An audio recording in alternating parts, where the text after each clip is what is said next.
What is up, guys? Welcome to another video, and today we are back for some more Need for Speed Payback. See how I said back twice then?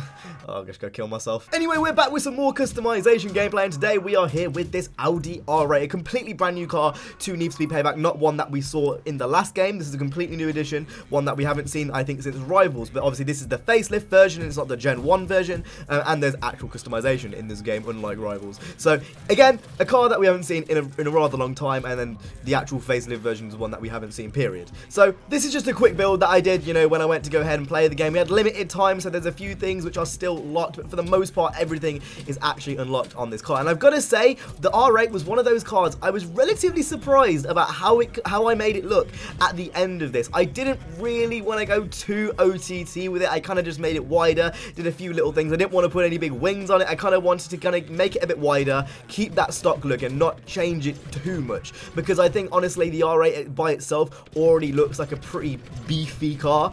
I say that, but then also I put a wide body and a 918, so I'm contradicting myself ever so slightly, but I didn't really want to like take away kind of what it's about, if you know what I mean. I tried to keep the kind of stock lines and stock proportions, but just make it red, and I put arches on it as well. So I mean, whether I've actually kept the stock lines and stock proportions, I mean, that's completely up to you guys. But as you can see, there's a lot of customization for this car. One thing which I'm gonna say out on a limb, for pretty much all the cars, there is an insane amount of spoilers. Obviously, fenders and bumpers and all that kind of stuff kind of depends from car to car, but spoilers and exhaust, you know, the kind of little things, there is so many of them. And also, you may have noticed, you can actually take off the spoiler as well on this specific car. It changes from car to car. Some cars don't even have spoilers stock, but on this R8, you can actually even take it off. So that adds another option in itself. To take it off, it kind of makes it look a bit naked, especially with the wide body. But if you were just running a stock R8, just to take the spoiler off, honestly, isn't that bad of like an idea? I think that that would look quite nice.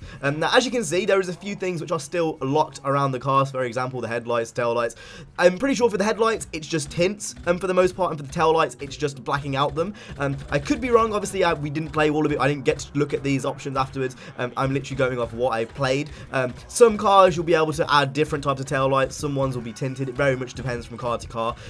But again, I'm assuming with this R8 that it was literally just tints I was missing out on. Would have been cool to have like the red on yellow tint. You know, obviously the car I end up making red, but the actual headlights, I would have been nice if I could get them yellow, because the contrast to red and yellow is really, really nice. Anyway, that's enough about me ranting about contrast and stuff. You guys don't want to hear about that. Now we're gonna go ahead and talk about the rim choice, because I actually made a pretty bad like accident, really. So the back rims are actually different to the front rims. I didn't realize till now watching it back that was actually the case.